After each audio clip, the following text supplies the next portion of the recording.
오늘은 은혜를 아는 교회, 은혜를 아는 교회라는 제목으로 말씀 나누겠습니다. 1988년도에 제작된 배트 21이라는 영화가 있습니다. 이 영화는 실화를 바탕으로 만든 영화인데 1972년 적진에 떨어진 햄블턴이라는 사람을 구출하는 내용을 담고 있습니다. 이 사람 한 명을 구출하다가 항공기 5대가 격추됐고 9대는 심하게 파손됐고 조종사를 포함한 11명이 전사했습니다. 그리고 2명은 포로가 됐어요. 해군 특공대 네이비실이 투입돼서 구출을 결국 성공해냅니다. 이 구출 작전을 위해서요 800회 이상의 지상 타격을 했고요. 이 구출 작전에 수여된 훈장만 234개입니다. 그러니까 한 사람을 구하기 위해서 그 작전에 투입된 많은 사람들 중에서 그 중에서도 훈장 받은 사람만 234개.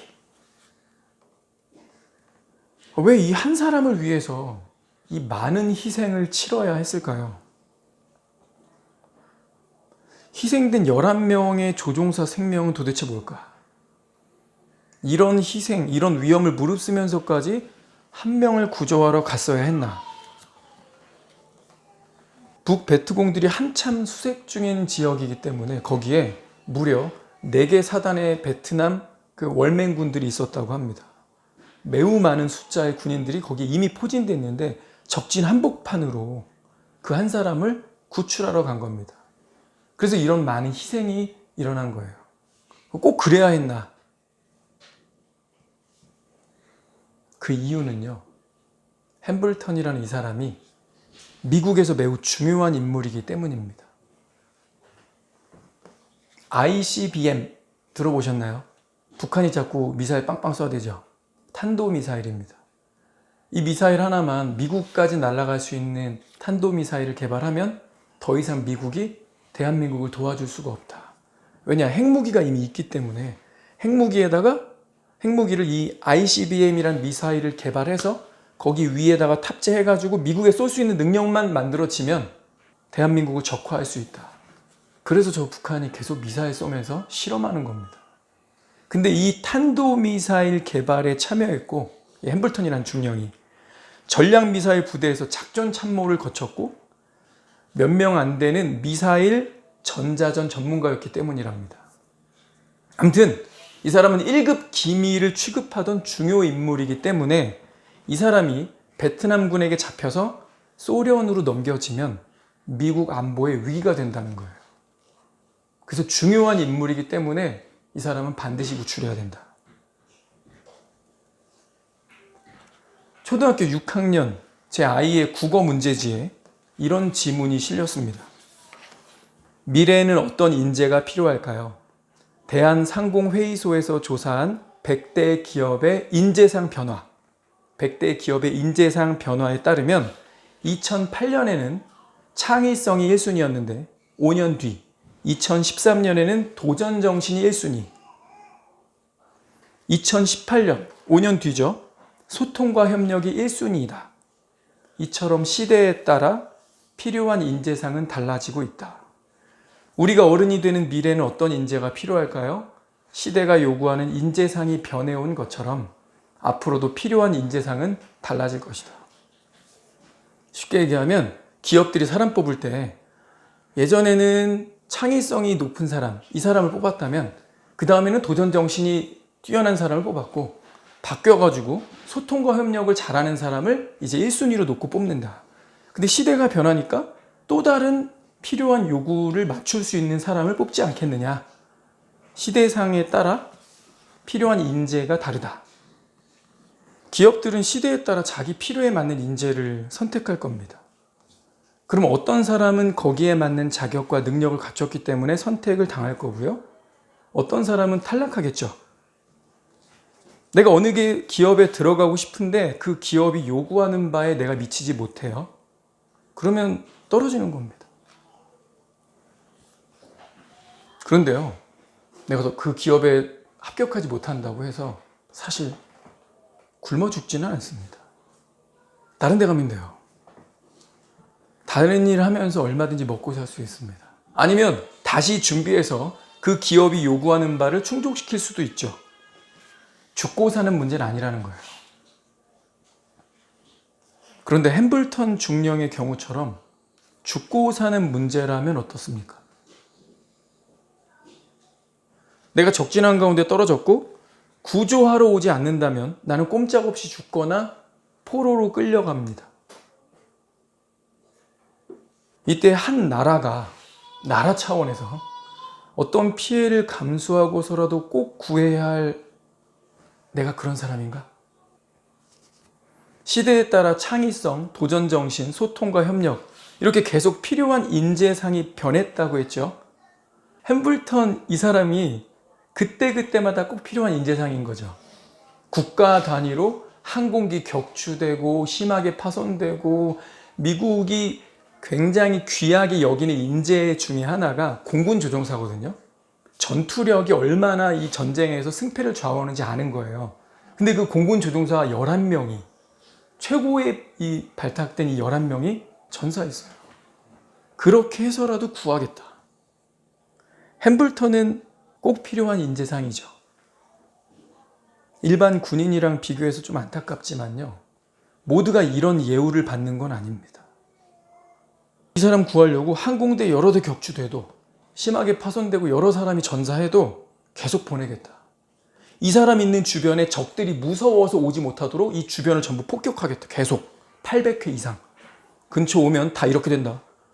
가까이 오지 마. 계속 주변을 막 폭격해. 이 사람 근처에 못 오도록.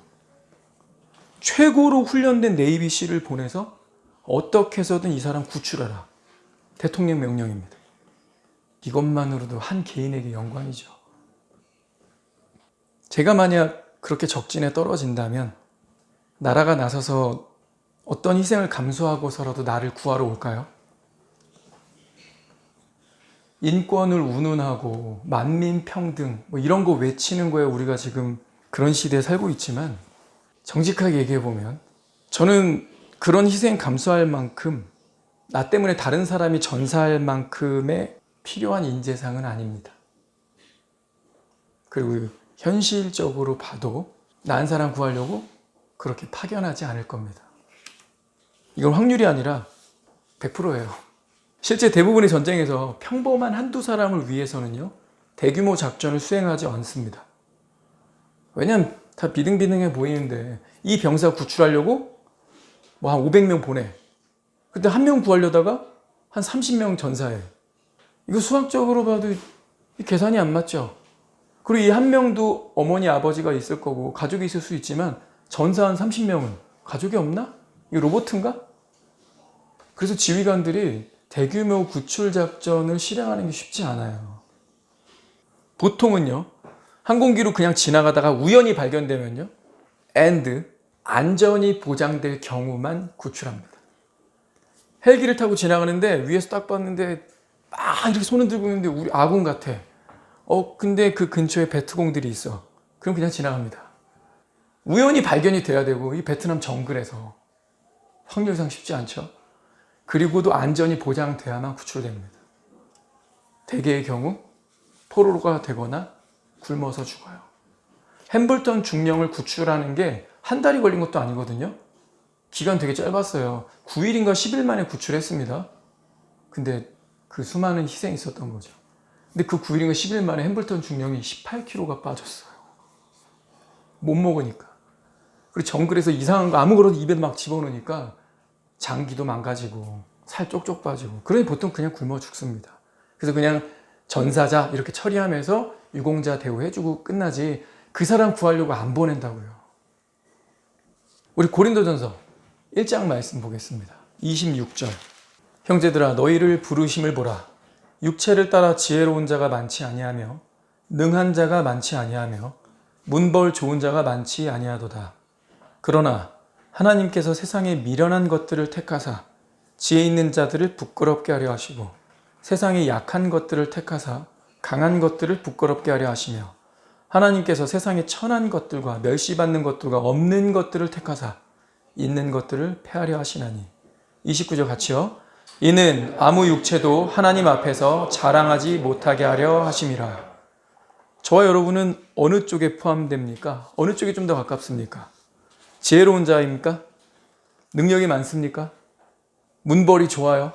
집안이 이름 되면 다 아는 집안입니까? 조금 어리석고 세상에 약한 취급받고 지혜롭지 못한 없는 것들 아닙니까? 이 말씀의 핵심이 뭐예요? 26절의 부르심입니다. 27, 8절에 3번이나 반복되고 있는 택하사, 택하사, 택하사입니다. 하나님의 부르심, 하나님의 택하심, 그것 때문에 우리가 교회의 접붙임이 되고 구원받아 하나님의 백성이 된다는 거죠.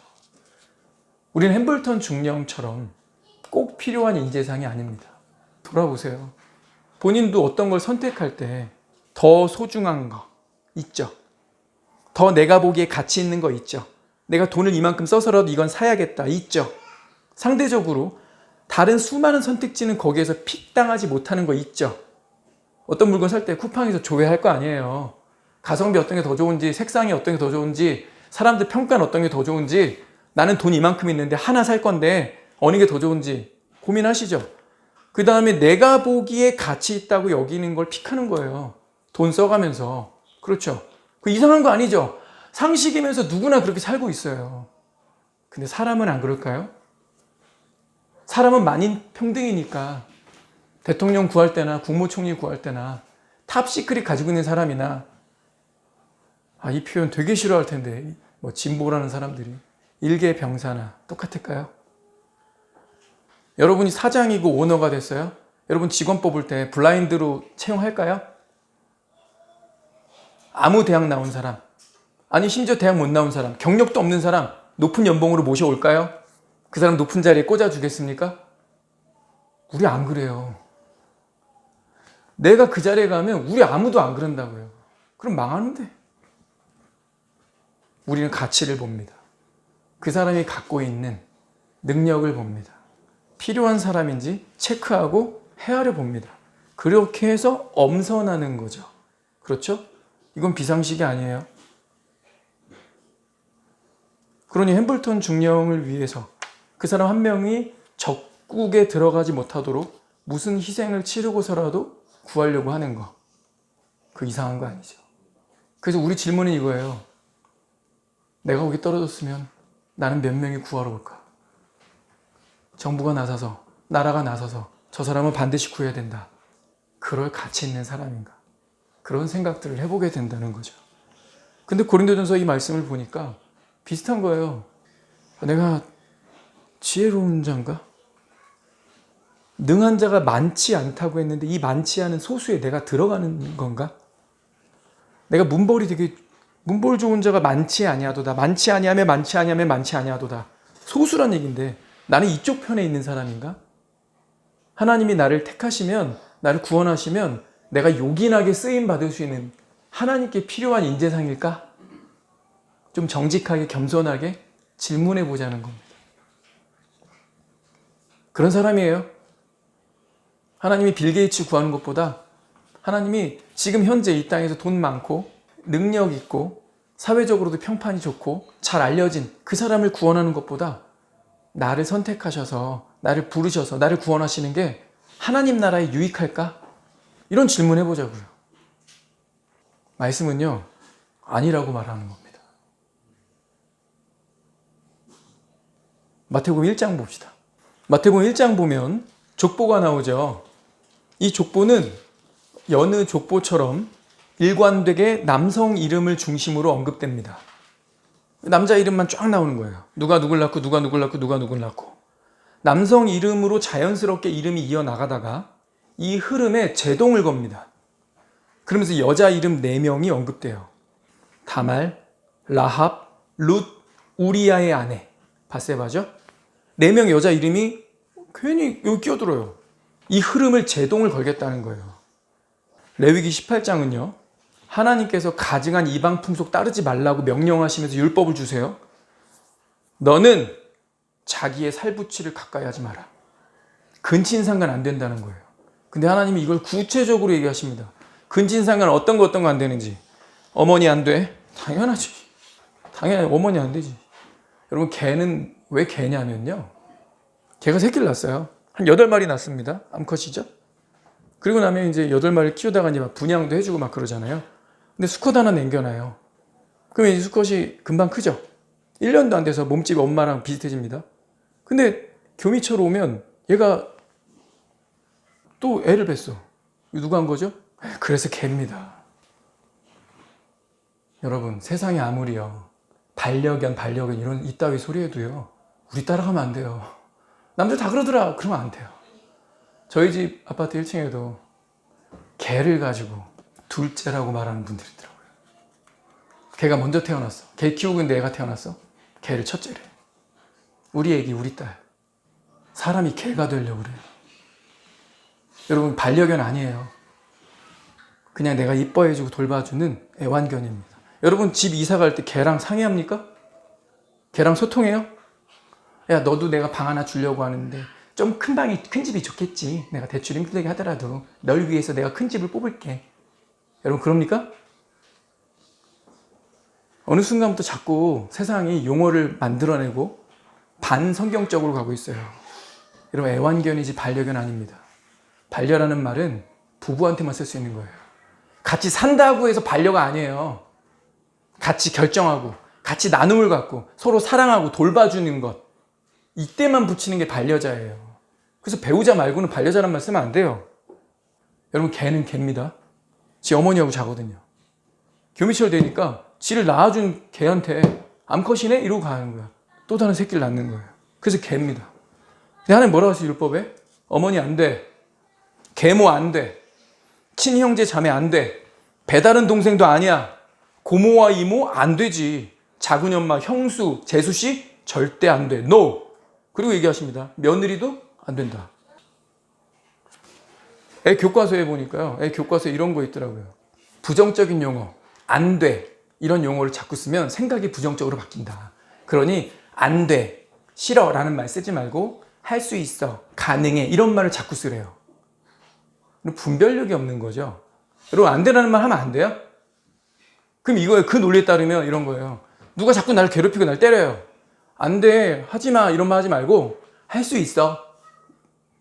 때리는데 계속 맞으면서 할 수 있어, 그럴 수 있어 계속 맞아야 돼요, 내 자식이? 분별력 없이 그저 긍정의 힘, 긍정의 말이 좋은 거다. 애들한테 이런 거 세뇌시키는 거야. 이거 뭐 하는 거야, 교과서가. 그러면서 그 지문을 놔두고 다음 중 옳은 것은 하고 찾으래. 애들한테 그냥 긍정의 힘이 좋은 거야. 긍정적으로 생각해야 돼. 그러니 엄마 아빠도 긍정의 말을 합시다. 안 돼, 하지 마 이런 말을 가급적 하지 말고 이건 어떨까? 그것보다는 이게 괜찮지 않을까? 안 되란 말 쓰지 말래. NO 이런 말 쓰지 말래. 이게 교육이래요, 현대판. 아닙니다. 이 좌파들이 율법 볼 때 특히 이런 식으로 공격해요. 뭐 이렇게 안 되는 게 많아? 어머니 안 돼, 계모 안 돼, 친형제 안 돼, 배다른 동생 안 돼, 고모와 이모도 안 돼, 작은 엄마 안 돼, 형수씨, 재수씨 안 돼, 며느리도 안 돼. 되는 게 뭔데 그러면? 여러분, 왠지 그럴듯해 보이죠? 안 되라는 말이 왜 이렇게 많아? 기분 나쁘게. 이런 거 같잖아요. 하나님은 맨날 하지 말래. 이런 식으로 여론을 만든다고요. 여러분, 근데 이게 이 일 중에 단 하나라도 일어나면 우리의 양심과 우리의 본성상 그게 이 중에 하나잖아. 제가 어머니도 그랬고 계모한테도 그랬고 친형제자매한테도 그랬고 배다른 동생한테도 그랬고 재수씨도 그러고 형수씨도 그랬냐? 다 그런 거 아니고 딱 하나인데 이 중에 하나? 그게 뭐 큰 죄냐? 죄입니다. 왜? 우리의 본성이 그걸 허락하지 않아요. 우리 사촌 중에 재수씨랑 그랬대. 우리 사촌 중에 며느리랑 그랬대. 이런 사람 있으면 그 흉이지. 아니에요? 우리의 본성이 안 된다고 하는 거를 하나님의 말씀의 권위로 우리를 지켜주신 거예요. 이런 율법이 있는 거는 나를 위해서입니다. 이게 은혜인 거예요.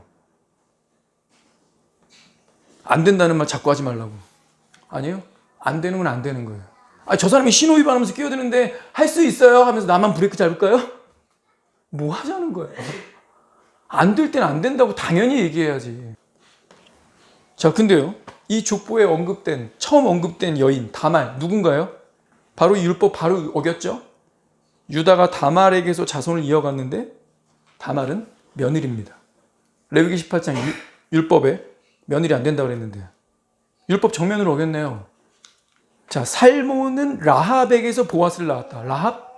창녀였죠. 보아스는 룻에게서 아들을 낳았다. 룻은 이방인이면서 과부죠. 유대인들이 존경에 맞이하는 최고의 왕, 솔로몬 아닙니다. 다윗이죠. 근데 이 다윗을 더 치욕스럽게 기록했어요. 다윗은 밧세바에게서 솔로몬을 낳고 뭐 이렇게, 다윗은 밧세바에게서 누굴 낳고 이렇게 안 가요. 우리야의 아내에게서. 이거 일부러 다윗 얼굴에 똥치게 해준 겁니다. 지금 우리나라 최태원 SK 회장 차두리, 유명한 축구선수였던 차두리, 지금 내연녀 때문에 시끄럽죠. 가정을 깨뜨렸다. 자기 부인이 있는데, 여러분 정실부인이라고 표현하는 것도 성경적이지 않아요. 정실부인 있으면 뭐 후실부인이나 뭐 삼실부인 뭐 이런 거야? 성경적이지 않아요. 율법 있기 전부터, 하나님 세상 창조할 때부터 한 남자가 한 여자예요. 그렇죠? 이게 성경적인 겁니다. 아니, 결혼했으면 정실부인한테 애를 낳아야지 왜 내연녀한테 애를 낳아? 이것도 이상한 거라고요. 최태원 SK 회장이 그렇고, 차두리가 어느 호텔 회장의 딸이랑 결혼을 했는데 동시에 뭐 셋이랑 뭐 또 연애를 했다 뭐 이러면 시끄럽잖아요. 그거 안 되죠, 우리 정서상. 누구한테 아기를 낳아야 돼요? 정실부인? 정실부인 아니라니까요. 그냥 아내에게서, 한 명만 있어야 될 그 아내에게서 아이를 낳았다, 이렇게 가야 돼요. 근데 지금 다윗 어떻게 된 거예요? 자기 와이프 아니라 남의 와이프, 그 남자 이름까지 언급했어. 이야, 우리야 불쌍하죠. 우리 우리아가 어떻게 죽임을 당하는지도 봅니다. 그러니까 다윗이 족보를 기록할 때 좀 좋은 것만 해도 참, 그런데 가장 치졸하고 더럽고 비열하고 악랄한 짓을 했던 그 부분만 클로즈업, 딱 그것만 클로즈업 하면서 다윗이 이래. 니네 그런 사람 후손이다. 복음서 시작부터 이걸 보여줘요. 마태복음은요, 유대인들이 그토록 목숨 거는 혈통, 유대인으로서 갖고 있는 선민의식을 깡그리 깨뜨리고 시작하는 겁니다. 유대인 너희들 율법을 깬 족속이고 그토록 혈통 주장하는데 이방인 과부의 후손이고 그토록 순결한 것처럼 순결 주장하는데 너네 창녀 후손이야. 그리고 남의 여자에게서 난 자식들이야. 이겁니다.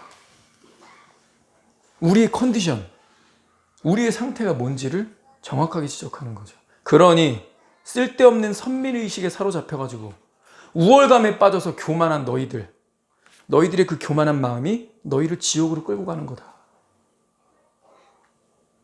구원은 족보나 혈통이 아니다. 유대인으로 태어났으면 저절로 구원? 당연히 구원? 그런 거 없다. 구원은 철저히 하나님의 택하심이고 무한하신 하나님의 은혜다. 은혜 아니면 구원이 아닌 겁니다. 주님이 우리에게 하시는 말씀이죠. 제발 겸손해라. 네 모습 좀 봐라. 사실 너는 아무것도 아니야. 이것이 우리의 현 주소고 실체입니다. 자, 그런데요, 이렇게 하면 너무 자존감을 깔아뭉갠다. 교회가 이상하다. 성경은 여기서 그치지 않습니다. 하나님은 여기서 멈추지 않으세요. 오늘 저와 여러분이 읽었던 로마서 8장 본문이 딱 그거죠. 우리의 자존감을 깔아뭉개고 우리를 좌절시키고 우리로 하여금 너는 아무것도 아니야, 별것도 아닌 것들이 말이야, 우리 이렇게 무시하는 게 아닙니다. 하나님은 우리의 실체와 우리 현 주소를 보여주시고 깨닫기를 원하시며 겸손하게 회개하기를 원하시죠. 그런데 거기에 하나님의 진짜 마음을 보여주시는 거예요. 그게 오늘 읽었던 로마서 8장 말씀이죠. 하나님이 우리를 위하시면 누가 우리를 대적하리요. 조용히 집에서 혼자 묵상하면서 읽으시면 눈물이 날 거예요. 하나님이 우리를 위하시면 누가 우리를 대적하리요. 하나님이랑 비교도 안 되지만 미국이라는 나라가 우리나라를 뒤에서 봐주니까 일본이 못 건드려, 러시아가 못 건드려, 핵무기 이미 개발되어 있는 북한도 못 건드려, 중국도 못 건드려. 여러분, 대만이 왜 중국한테 통일 안 당하고 있을까요? 미국 때문이죠. 미국이 자꾸 대만 앞바다 왔다 갔다 하고, 중국이 구단성 그어놨는데 그건 니네가 임의로 구은 거지 국제법에도 안 맞아. 우리 미국은 항해의 작전, 자유항해의 작전 수행하겠다. 중국이 자기가 힘세고 강한 나라라 하면서 임의로 바다가 자기 거래 막 그어놨어. 미국 그냥 다녀요. 근데 중국이 어쩌지 못합니다. 막 방송하고 미국이 전투기 가면 막 와가지고 막 괜히 막 이렇게 저항하면서 당신들은 지금 우리나라에 들어왔다. 빨리 나가라. 이런 얘기 하지만 미국은 갈 길 갑니다. 대만 앞바다 근처에서 항공모함 지나다니고 막 순양함, 구축함 이런 거 막 지나다녀요. 필리핀, 베트남, 캄보디아 이런 나라들 다 가만히 있는데 중국이 그어놓으면 아무도 안 가. 괜히 한 대 맞을까 봐. 미국 막 가요. 그러면서 대만 앞바다를 떵떵거리면서 다니면서 언제라도 대만 건드리면 중국 너는 나랑 싸우겠다는 뜻으로 알겠다. 그러니 중국이 못 건드리죠. 이거 그거보다 크지 않습니까? 하나님이 우리를 위하시면 누가 우리를 대적하리요. 자기 아들을 아끼지 아니하시고 우리 모든 사람을 위하여 내주시니가 어찌 그 아들과 함께 모든 것을 우리에게 주시지 아니하겠느냐. 여러분 머릿속으로 상상하면서 그림을 그려보십시오. 개 한 마리, 대충 어느 정도 크기인지 아시죠? 개 한 마리 상상하셨어요? 그 개가 100마리 있다고 생각해 봅시다. 100마리 가득 채우면 뭐 이 정도 될까요? 우리 본당? 거기에 10을 곱해 볼까요? 개 1000마리. 거기다 또 10을 곱해 봅시다. 개 10,000마리. 와, 많죠? 눈으로 한눈에 담기 어렵겠죠? 그게 얼마나 시끄럽겠어요? 와라. 서로 막 목 깨물고 막 다리 깨물고 막 센 놈들은 막 그러고 있는 거 아니야? 거기 또 10을 곱해 보세요. 한 10만 마리. 또 10을 곱해 봅시다. 100만 마리. 와. 저 끝까지 전부 개야. 어마어마하죠? 거기에다가요. 돼지랑 소도 한번 같이 그림을 그려봅시다. 개 100만 마리. 동쪽에. 돼지 100만 마리. 와. 소 100만 마리. 와. 소는 좀 비싸잖아요. 아까 전에 토마호크 막 부채살 비싸죠. 막 갑자기 고기 먹고 싶어. 개 100만 마리, 소 100만 마리, 돼지 100만 마리. 우리 뒤에 비니까 아쉬우니까 닭도 넣읍시다. 닭 100만 마리. 동서남북으로 가득 찼어. 생명이죠. 식물 아니에요. 동물은 그래도 움직이니까, 먹으니까, 배설하니까 생명이죠. 그 많은 생명을 나한테 준다고 해서 제가 제 둘째 아들하고 그 짐승들하고 바꿀 수 있습니까? 저 지금 상식에 호소하는 거예요. 여러분들 심정은 어떻습니까? 어마무시한 생명이 지금 동서남북으로 나를 둘러쌌잖아요. 살려달라고 아우성 음모 꿀꿀 망망 살려줘 막 짖고 있겠죠. 돈으로 치면 어마어마한 겁니다. 소 100만 마리, 돼지 100만 마리, 닭 100만 마리, 개 100만 마리. 어마어마한 돈이죠. 저는 아들이 셋이나 있는데 그 중에 하나 못 바꿀까요? 넷째 나면 되는 거 아니야? 이 말을 뱉는 순간 뭔가 내 본성하고 안 맞죠? 감히 자기 자녀 하나를 억만금이라는 돈과 짐승이라 바꿀 수 있나? 어떻게 저런 말을 입에 올리지? 내 자식이 아니면 근데 가치의 문제를 따집니다. 유일하게 자식일 경우는 이 가치라는 게 들어갈 수가 없는 거예요. 그렇잖아요. 여러분 알바 쓸 때 남의 자식이지만 내가 너 돈 더 줄게. 야, 너 시급 지금 최저시급 이거지만 너는 남의 귀한 자식이니까 내가 한 5배 줄게. 잠깐. 너를 내가 돈으로 계산하는 건 잘못된 것 같다. 너 나랑 경제 공동체 되자. 내 재산 네가 분할해라. 내가 낸 이 상점이 잘 되면 잘 될수록 네가 한 7대3으로 가져가라. 너도 남의 집 귀한 자식이니까. 이런 사람 없어요. 그냥 시간만 때우고 시간 할 때 여기서 친절하게나 해달라. 최저시급 맞춰준다. 남의 자식이면 우린 다 같이 따집니다. 근데 알바생 쓸 수 있는 수준이 아니라 전문적인 기술과 지식과 책임과 서비스와 센스가 필요하다면 같이 따진다고요. 면접 보러 오는 여러 사람 중에서 누가 제일 나을까? 몇 명 더 면접 봐볼까? 조금 아쉬운데 이 사람 쓰기엔 좀 아쉬운데 조금만 더 기다리면서 면접을 더 봐보자. 이런다고요. 우리 사람이 사람 대할 때도 가치 판단 들어간다니까. 근데 유일하게 자기 자식일 경우는 가치 판단이 안 들어가. 억만금 줘도 동서남북 짐승 다 깔아놔도 그때부터 아마 이런 얘기 할걸요? 나 내일부터 고기 안 먹어. 나 고기 안 좋아해. 세상 어떤 고기를 가져와도 세상 모든 동물을 내게 줘도 내 아이 한 명과 바꿀 수 없어. 이게 부모 마음이죠. 제 아이와 개 100만 마리, 돼지 1000만 마리, 소 1억 마리 바꿀 수 없습니다. 햄블턴 중령을 구하기 위해서 미국은 항공기 수십 대, 수많은 병사들, 무기를 보냈지만 하나님이 다른 점이 있다면 우리 아버지 하나님은 아들을 보냈어요. 아들을. 그리고 그분은 목숨을 거신 게 아니라요. 목숨을 주셨습니다. 예수님은 목숨을 잃을지 알고 오셨고요. 자신의 생명을 내 생명과 바꾸고자 친히 내놓으셨습니다. 이게 십자가고 이게 은혜고 이게 우리가 성경에서 발견하는 복음 아닙니까? 아이, 내가 너무 버러지 같고 내가 내 양심 보면 쓰레기고 아무도 안 볼 때 하는 짓 보면 더럽고 영악하고 계산적이고 이기적이고 지밖에 몰라. 어떤 사건이 딱 발생하면 완전한 사람이 어딨어? 자기가 가해자일 경우 실수도 할 수 있는 거지. 이러면서 막 유야무야 막 물타기해. 근데 자기가 피해자 같아. 그럼 법대로 합시다 막 이러면서 억울하다 그러고 자기 친한 사람 주변 사람 부모님한테 막 전화해가지고 이런 일 당했는데 막 억울해. 그 사람이 뭐라고 했는지 알아? 진짜 어이가 없더라. 자기 변호하기 바빠. 우리가 얼마나 눈에 걸면 아니 귀에 걸면 귀걸이, 코에 걸면 코걸이입니까? 우리 한결같지 않아요. 우리 이기적입니다. 우린 계산적입니다. 자기 중심적입니다. 그런 나를 위해서 죄 없으신 그리고 창조자이신 하나님이 날 구원하고자 오셨다는 거예요.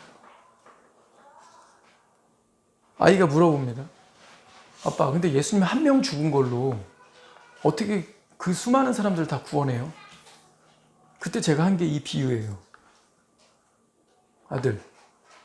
아들하고 소, 돼지 100만 마리, 1000만 마리, 1억 마리 갖다 줄 때 아빠가 이거랑 이것들이랑 너랑 바꿀까? 근데 이 아들은 저에 대한 믿음이 있나 봐요. 아니요. 안 바꿀 것 같아요. 아빠가 바꾸면 어떡하려고. 와, 우리 아들 믿음이 큰데? 아빠가 날 사랑하잖아요. 뜨겁게 사랑하잖아요. 제가 평소 자꾸 쓰는 표현이 이 부사어예요. 뜨겁게. 뜨겁게 사랑하지? 뜨겁게 사랑해요. 전화 끊을 때도. 아빠가 뜨겁게 사랑해요 하면 뜨겁게 사랑해요. 이거 하도 많이 해놨더니 아빠는 안 바꿀 것 같은데요? 절대 그럴 리 없는데요? 왜? 아빠가 날 뜨겁게 사랑하니까. 그러면 하나님도 그래야 되는 거 아닙니까? 하나님도. 하나밖에 없는 아들을 왜 줘? 여러분들 바퀴벌레 싫어하죠? 혐오스럽죠? 더럽죠? 하나님 보실 때 저와 여러분은 어느 수준일까요? 성경은 바퀴벌레 같다고 해요. 그게 우리 현 주소입니다. 그런데 그 아들을 아끼지 아니하시고 내어주신 아버지 하나님. 죽을 걸 알고도 친히 인간의 육신을 입고 이 땅에 오신 아들 예수 그리스도. 그분의 희생과 부르심, 택하심. 이게 저와 여러분을 오늘 이 자리에 있게 한 거고 그게 바로 구원의 은혜입니다. 그분이 아들까지 주셨는데 뭘 더 못 주실까? 의문문이죠. 그 질문을 하고 있는 게 오늘 본문입니다. 오늘 집에 돌아가셔서 찬찬히 이 본문 다시 마음으로 읽어보세요. 은혜가 다르게 다가올 겁니다. 아, 복음이 이런 거였지. 새삼 새롭게 느껴질 겁니다. 그 무엇과도 바꿀 수 없는 것인데 하나님은 바꾸셨어요. 이건 상식이 아닌 초상식이 아닌 발로 형언할 수 없는 은혜 위에 은혜입니다. 기도하겠습니다.